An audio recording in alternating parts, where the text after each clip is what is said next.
એના પછીનો બીજો પ્રશ્ન છે, તો મિત્રો આ જે ઓપ્શન આપવામાં આવ્યા હતા એમાં અલગ અલગ સજાના પ્રકાર આપવામાં આવ્યા છે, જે BNS હેઠળ સજા છે, પરંતુ દેશ નિકાલ છે એવી કોઈ સજાનો પ્રકાર અત્યારે BNSમાં હાલ ઉપલબ્ધ નથી.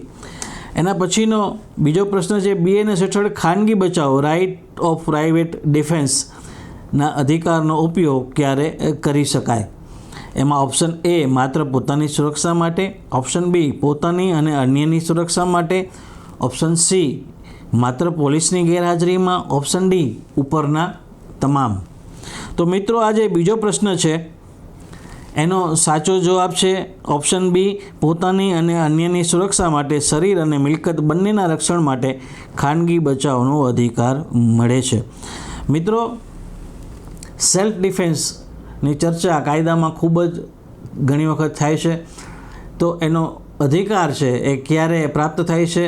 તો પોતાના બચાવ માટે, અન્યના બચાવ માટે, એટલે પોતાની જાનમાલના રક્ષણ માટે અને અન્યની જાનમાલના રક્ષણ માટે પણ સેલ્ફ ડિફેન્સના અધિકારનો ઉપયોગ વ્યક્તિ કરી શકે છે.